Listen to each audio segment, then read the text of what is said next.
This is McLeod Insights, where we feature conversations with longtime transportation industry veterans who are now team members at McLeod Software.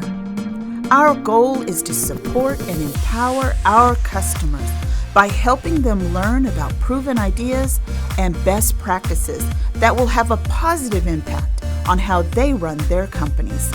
Let's dive in.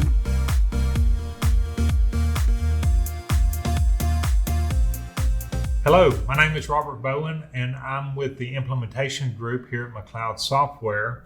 And today we're going to be talking about customer service with my two guests, product owners here at McLeod Software, Chris Wilson, who is a product owner for Business Intelligence, and Tiffany Geeks, who's a product owner for Loadmaster. Good morning, you guys. Good morning. Good morning. Good to see you. You too. So we're going to be talking about customer service and how that affects the different customers that we have. We have well over 1,000 customers, and I know that customer service means different things to different people. So we want to talk about what those different levels are.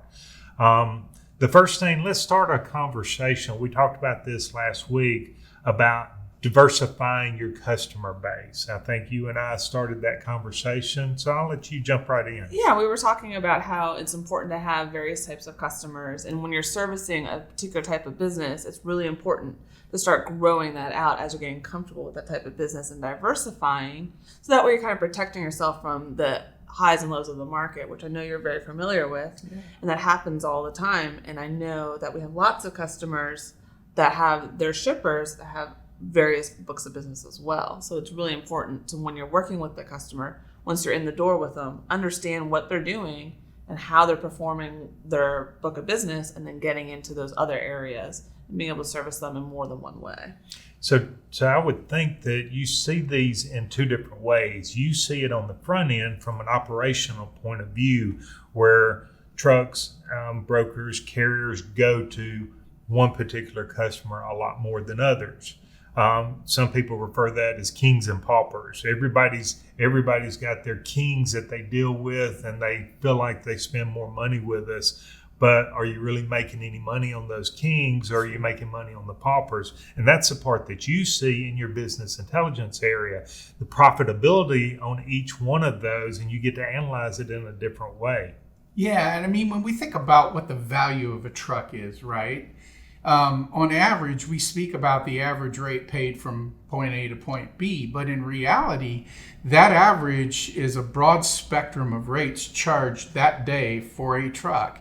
And the reason that the rates vary across that broad spectrum is because there are commodities that will bear more or less freight. There are commodities that have more or less risk of theft. And so with additional risks, hazardous materials, right? We've seen that in the news.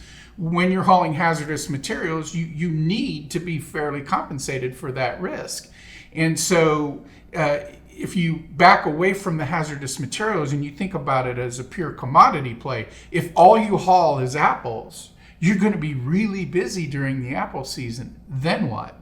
If all you haul are onions, you're going to be really busy during the onion harvest. Then what? And I think what happens is we get comfortable as business leaders, right, with the business we know. And there's this need to reach out and find something where its activity moves counter to what it is your primary trucking business, what's your primary commodity, and find something opposite to that to kind of counterbalance that, so year round you're busy. You know, something you just mentioned that I had just now thought of is when we're talking about the hazardous materials, the specialized equipment, you have to have specialized drivers for that. Yes, you do. And so if you diversify your business a good bit, you can have different levels of drivers, and you can actually train newer, younger drivers to be able to learn how to handle those higher value, those hazardous material loads. And so that way your fleet is staying fully utilized as well. I know that there's always a driver shortage conversation. We always talk about that. But when we're talking about customer service, our drivers are the ones that our customers are seeing every day. And if we have a diverse driver base that can service your diverse customer base, it's a win-win.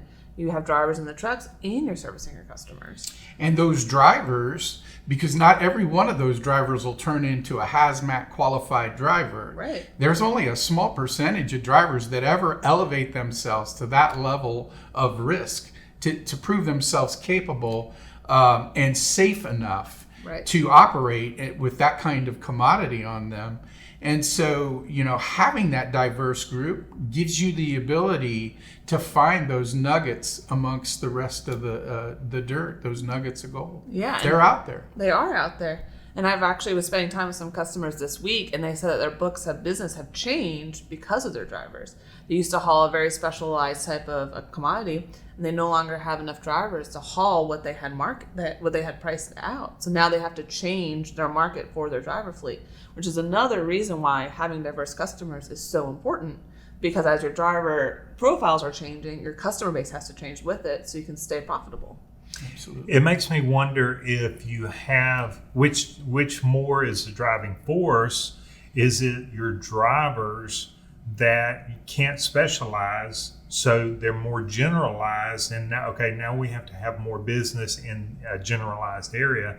Or was it situations like COVID that drove us to, now this area of business has gone away, so now we have to find that? So is it situational based, or is it driver retention based? That's a fair question. I had a boss used to make me crazy because he would micromanage me, but he would say, when there's an earthquake, make changes. And the essence of that axiom was that when people are upset, when they're out of their comfort zone, take that opportunity to change the business for the better. And that is a lesson that I've always taken. So I think a fair part of it was COVID. That was such a reset.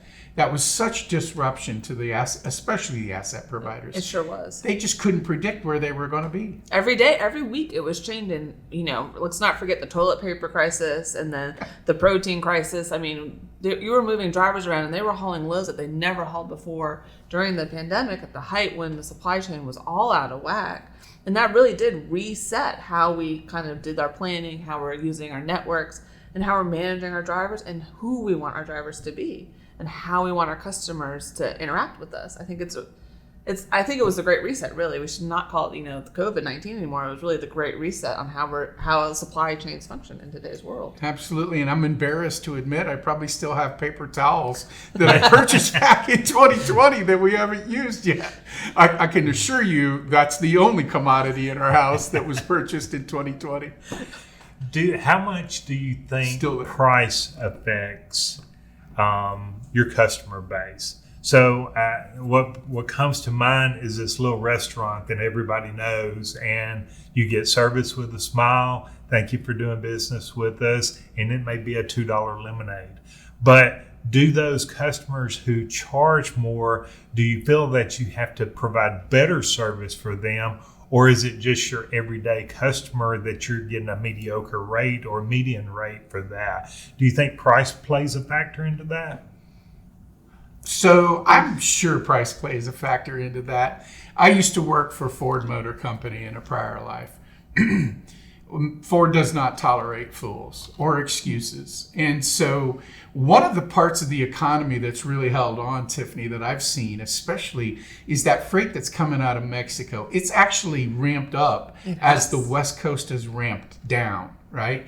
And that suggests a broader shift. And there are many schools of thought about, is the China-Asia Pacific losing market share to the Mexican suppliers?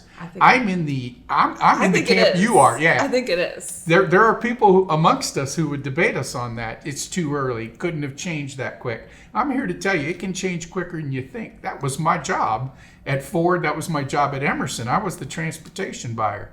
And so certain commodities demand absolute precision in terms of just in time.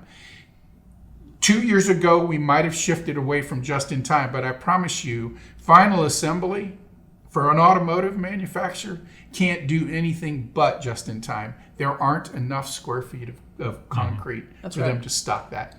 That is right. I think from the pricing perspective, price definitely plays a factor into it. But because it's been so high and so low recently, I feel like now being more level and consistent with pricing is more important than anything.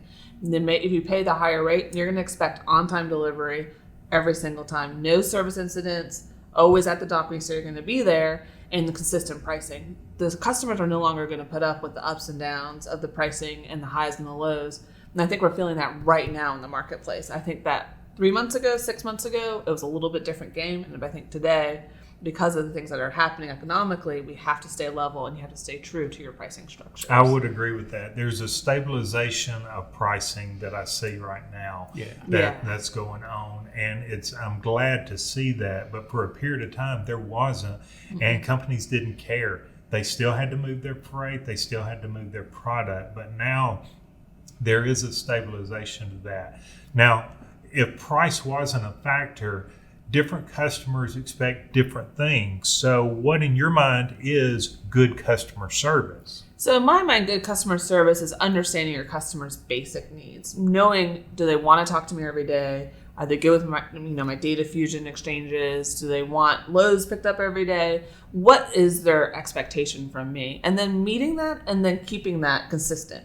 I think in today's world, it's far more important to be consistent across the board all the time with your customers than being ups and downs and missing deliveries and things like that. I also know that customers expect, if they call you and they're asking for a favor or for help in a tight spot, if you can do that for them, you're getting way more out of it now than you were a couple of years ago, even a couple months ago. Yeah, the goodwill definitely goes up. And I think, Tiffany, consistency, we can measure it very simply, and it's true for every human relationship. Mm-hmm. If I tell you, Tiffany, I will have that to you tomorrow, right? Right. You expect that. I expect it to be there tomorrow. And if I don't have that to you tomorrow, I own the fact that I told you it'd be there and that it's not. So I better come to you with what I'm doing to make amends. And that's just normal human behavior. And yet, 2 years ago, promises were broken as if they were never made at all, and the prices were not reflecting that. Right.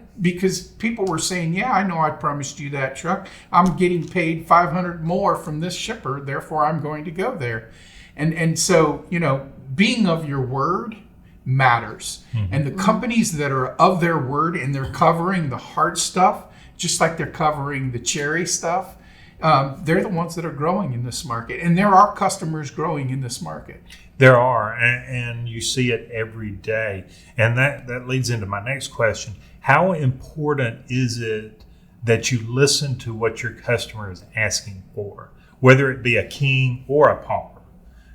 The smaller customer, how important is it for you to actually listen to what they're asking for? Oh, I think it's completely important to listen to what they're asking for. If you don't understand what they're asking for, you're going to give them something that they don't want. And that's going to happen 9 times out of 10.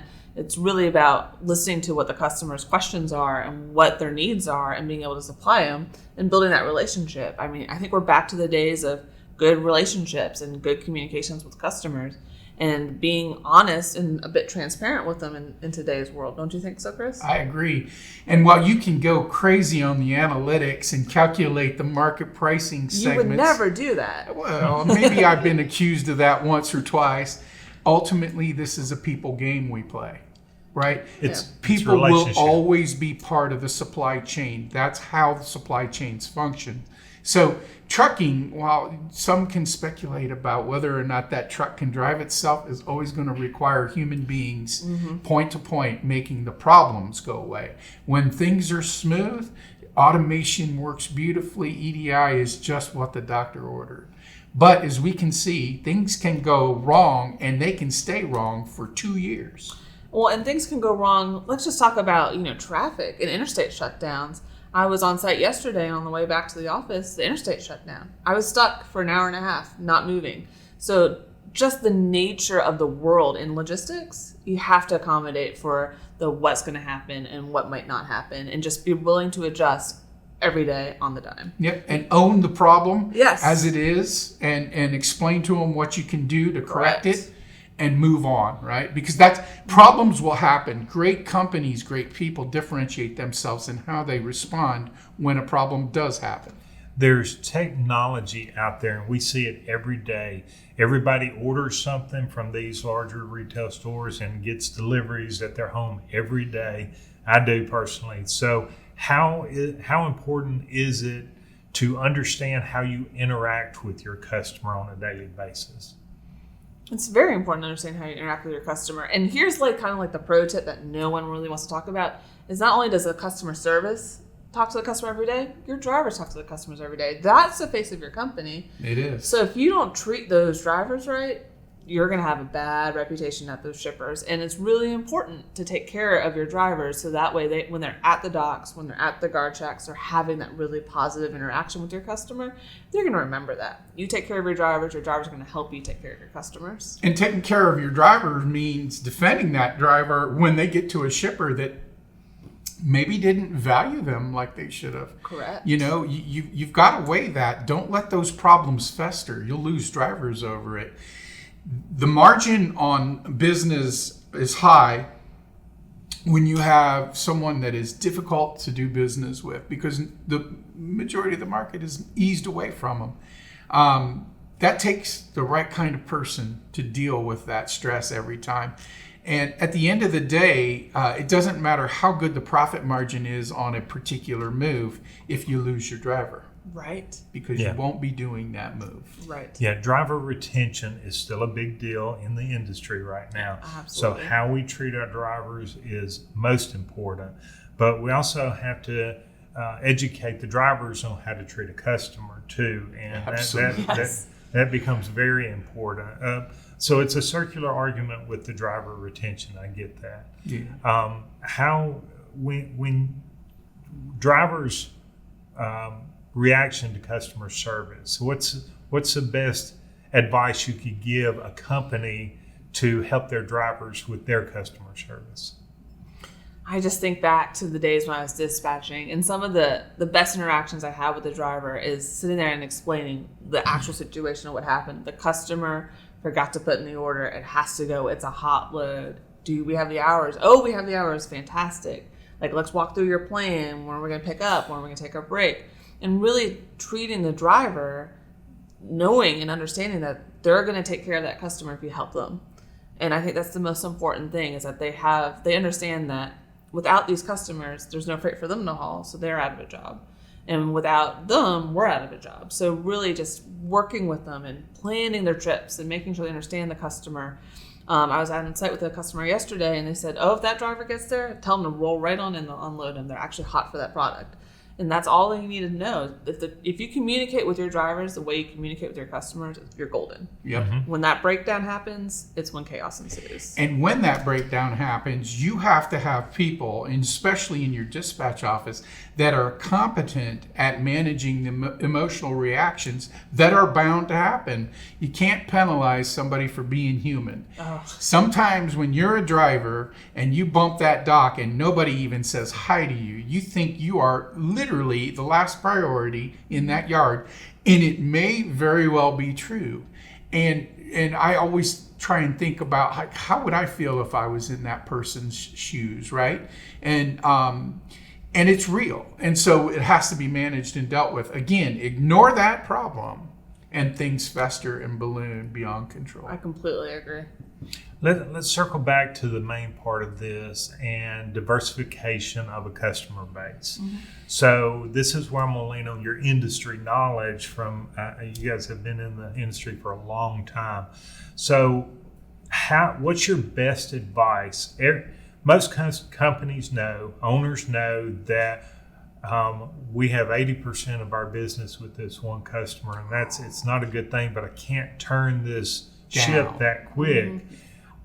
I don't have a sales force. I don't have the resources. What's your best advice for that guy to help them change their business? Oh, that's a good question. I'll field it, and Go then ahead, maybe this Chris. will spark something. Yeah. When I was in the industry selling transportation, when I was in the industry buying transportation, if a carrier represented more than a third of my revenue, either my spend, or if a customer shipper represented more than a third of my overall annual revenue as a carrier, I was nervous. If it was above 60%, you might as well be acting like the house is on fire, because the house is on fire. In this day and age, things happen. We saw how quickly those banks collapsed. Now, banks aren't shippers, typically speaking, but the fact of the matter is circumstances can change on a dime. And you have to be comfortable knowing that you're going to be able to survive if that one customer, if the parade of uglies hits that one customer that is X%, whatever X is being your largest customer. Always have a plan B. Work the plan B. In my instance, working the plan B was to diversify away from the type of shipper and commodities we were handling at the time, and find new shippers and new commodities, so that if that particular industry, for whatever reason, experienced disruption, it didn't put us out of business. We should have taken that piece away from the COVID era. Is there will be a ripple effect, and just because the banks, for instance, just because that area went down, it's not going to affect me. But there is always a ripple effect in the pond, so you have to be aware of that. And that would be the part that would keep me up at night. If my customer base was full of 60% of one customer, I'd worry about that. And I was just thinking, from a more tactile standpoint, where you're picking up and delivering to, there's other customers there 90% of the time. There's other carriers you can talk to, where their loads are going from or where they're coming to. And you can find out additional customers very quickly if you just communicate and talk to your drivers, talk to your shippers, what other books of business are opening up, shutting down, if they're seeing peaks, if they're seeing valleys. So the industry itself will allow you to diversify quickly if you're asking the right questions. But I agree. I mean, anything over 60%, you should be a little bit concerned, especially in today's world. Something bad happens, a bank closes, they lose their funding, and all of a sudden you're helping ship the last load out of that location. Yeah, the CFO extorted money, to the point they can't make payroll. You're out. Yeah. There's nothing to ship. Yeah. And I would also say that, it comes back to plan B. So that's hustle. That's customer relationship management. Right. Having prospects and suspects. All three of us at this table have dealt with the classification. And if prospects and suspects are foreign to you, then there's an opportunity for you to build out your marketing and sales side, because prospects are proven possible customers that have yet to ship with you, and suspects are unproven customers that have yet to ship with you. And so when I think about prospects and suspects, and I'm thinking about that, there'll be more coming from the analytics world in the next year or two. But when I think about prospects and suspects, the differentiator is, on the prospect, I know what their annual revenue is. Mm-hmm. And dirty little trick in the industry, right? Take 4%, 4 to 6%, multiply that against their annual revenue, and that's likely what their transportation spend is going to be. Mm-hmm. Now, will it be right every time? No, but it gets you in the ballpark. So the distinction between a prospect is, I know what their annual rate is, and I know that 4 to 6% of that is going to be their, quote, overall transportation spend. Now the trick is to figure out how much of it is truckload, right? Right. The suspect, I don't know that. I know they make stuff that has to be shipped, but I don't understand how big is that transportation spend. And then when you think about it, one of the strategies you can use is prioritize based on the number of dollars, follow the money. It costs the same amount to develop a $10 million a year customer as it does a $100 million a year customer. Mm-hmm. Yeah. Aim for the 100 million and work your way down that list. It's not that the $10 million shipper isn't important. It's just they're not the most important. And if your job is to diversify and to do it quickly, the bigger the new customer is, the more share you can gain of that new customer, right? The quicker you diversify. Yeah, and I think that you should be looking for new customers every day. Absolutely. Guys, thank you very much for your time today. Chris, as always, a good talk to you. Tiffany, thank you very much for your time. Good luck in your new roles. And thanks for listening to McLeod Software and McLeod Insights.